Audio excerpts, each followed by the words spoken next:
Amigos da Rádio Sputnik, em decisão polêmica, o presidente Jair Bolsonaro incluiu as igrejas na lista de serviços e atividades essenciais, o que permite o seu funcionamento durante o período de recolhimento e isolamento social que a população brasileira vem observando neste grave período de expansão dos casos de coronavírus no Brasil. E quais os impactos desta medida para o combate ao novo coronavírus?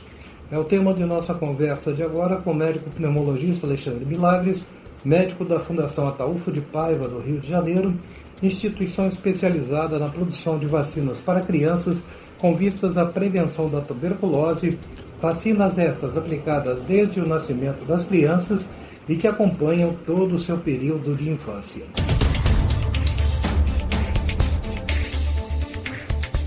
Doutor Alexandre Milagres, seja muito bem-vindo ao programa da Rádio Sputnik. Qual o impacto no combate ao coronavírus da inclusão das igrejas na lista de serviços essenciais? Olá, Arnaldo Risenberg. Mais uma vez é bacana a gente ver a Rádio Sputnik Brasil envolvida com os temas de saúde pública. É bacana esse trabalho de vocês. Vamos lá. Do ponto de vista dos cuidados respiratórios em tempos de plena expansão do coronavírus, o que significa incentivar aglomerações de pessoas, caso de templos e igrejas intensamente frequentados, levando-as a respirar e a exalar o mesmo ar? É importante a gente frisar que nós estamos enfrentando pela primeira vez uma pandemia, uma infecção viral global, com as características do coronavírus, do chamado novo coronavírus. Então, muito do que a gente está dizendo e muito do que a gente ouve outras pessoas dizerem ainda não é definitivo, né? A gente está aprendendo muito ao passo que as coisas estão acontecendo.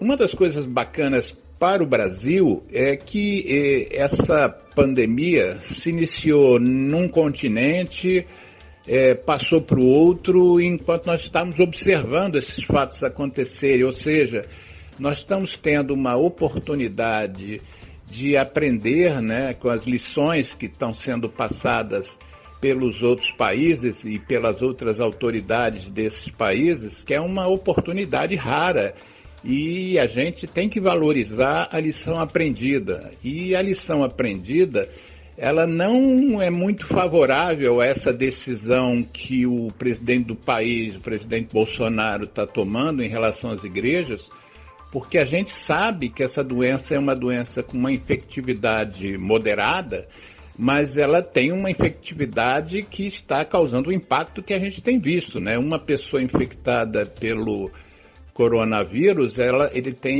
essa pessoa tem a possibilidade de passar para 3 ou 4. Alexandre Everton falando, repassar para lideranças religiosas o controle do impedimento de medidas para impedir a proliferação do coronavírus nos tempos é eficaz em termos de saúde pública? Inclusive, você citou na sua apresentação sobre a gente que eu faço parte da Fundação Ataulfo de Paiva, que é a fundação que produz a vacina que protege crianças das formas graves de tuberculose. A tuberculose também é uma doença infecciosa, infecto-contagiosa, passa de pessoa para pessoa, mas, em primeiro lugar, não é um vírus, a tuberculose é uma bactéria, é produzida por uma bactéria, mas ela tem características de transmissão diferentes. Assim, apesar dela ser uma doença como a Covid-19 de transmissão aérea, a gente não sugere aos pacientes que, por exemplo, separem pratos, talheres e garfos, que tenham cuidado ao manusear coisas, que passe-se álcool gel nas mãos, que faça-se, por exemplo, higiene de sola de sapato, coisas do gênero que a gente tem visto como uma recomendação para a Covid-19, ou seja, os cuidados que a gente tem que ter com a transmissão da Covid-19 são ainda maiores do que os cuidados com a tuberculose. Não obstante que a tuberculose a gente também deva ter cuidados, mas é evidente, em primeiro lugar, a tuberculose, você tem essa vacina que inicialmente é aplicada na infância, e em segundo lugar, nós temos tratamentos bem estabelecidos que dão conta da doença em larga escala e que após 10, 15 dias de medicação, 30 dias no máximo, essa doença deixa de ser transmissível. Então, nós estamos lidando com uma doença que tem um poder de contaminar o outro extraordinário. Sabendo-se que doenças respiratórias se transmitem por contágio, por contato direto de pessoas com agentes infecciosos, o que representa a permissão para que reuniões em ambientes confinados voltem a ocorrer. Pode acontecer no Brasil uma contaminação semelhante à que aconteceu na Coreia do Sul? Naquele país asiático, a maioria dos casos de coronavírus está ligada ao grupo cristão Shincheonji, segundo o governo local. Os 3.736 casos confirmados de infecção pela Covid-19, a doença respiratória causada pelo novo coronavírus, ao menos 2.113 pessoas são ligadas à ramificação religiosa. A Igreja de Shincheonji de Jesus foi fundada em 14 de março de 1984 e conta com 245 mil membros. A sede da instituição está na cidade de Daegu, que é a quarta maior do país e tem mais de 2,5 milhões de habitantes. E segundo autoridades sul-coreanas, um pequeno número de membros do grupo viajou em janeiro para a cidade chinesa de Wuhan, então epicentro do coronavírus, e isso teria ajudado a espalhar o patógeno dentro da Coreia do Sul. O líder e fundador desta igreja, Lee Man-hee, está sendo investigado pelas autoridades. Dr. Alexandre Milagres. E, Arnaldo, em relação aos cultos religiosos, que é o centro da sua pergunta, a gente tem que lembrar o que aconteceu na Coreia do Sul, em que, a partir de alguns membros da seita Shincheonji, que é liderada, conduzida por um pastor chamado Lee Man-hee, alguns membros da igreja estiveram na China, voltaram para a Coreia do Sul, para Seul, e a partir daí houve uma contaminação em massa, porque essa seita ela tem muitos adeptos, houve uma contaminação em massa a ponto de, a partir de um só membro, uma mulher de 61 anos, 60% do país atribui-se que adquiriram o vírus a partir desse agrupamento de pessoas. Quer dizer, nós estamos vivendo nesse exato momento uma experiência diferente, difícil, e eu acho que as autoridades, não só as autoridades do Executivo do Brasil, mas também as autoridades, os representantes religiosos, têm que ser extremamente cuidadosos, porque é a vida não só dos fiéis adeptos de qualquer uma dessas seitas ou igrejas, ela também se dissemina para pessoas que não fazem parte da seita. Então eu acho que a gente tem que ter muito cuidado em não transformar uma oportunidade, que é exatamente a gente fazer, por exemplo, como tem sido feito inclusive na própria Coreia, cultos à distância, cultos pelo YouTube, cultos online. Uma igreja, por exemplo, católica da Coreia, que tem mais de 1.700 locais de cultos, eles estão fazendo tudo online. Então você não deixa o seu fiel à deriva, porque em alguns momentos alguns fiéis precisam desse apoio espiritual, mas também você não transforma isso num risco para a sociedade e para o próprio fiel e para a família do fiel. Quais cuidados as autoridades devem observar ao promover campanhas e medidas na abordagem de graves problemas sanitários como a do coronavírus e da Covid-19? O que a gente tem visto nas medidas, quando elas são adotadas sem um critério de qualidade em termos de biossegurança, é que essas medidas, quando elas dão errado, elas acabam se transformando em desastres do ponto de vista sanitário. Um exemplo bastante recente foi uma campanha feita pelo prefeito italiano Giuseppe Pepe Sala, o prefeito de Milão, que endossou uma campanha para que a população de Milão não parasse de ir às ruas, de se expor e de trabalhar e de produzir. E isso foi dia 27 de fevereiro desse ano que foi lançada essa campanha chamada Milão, hashtag Milão Não Para.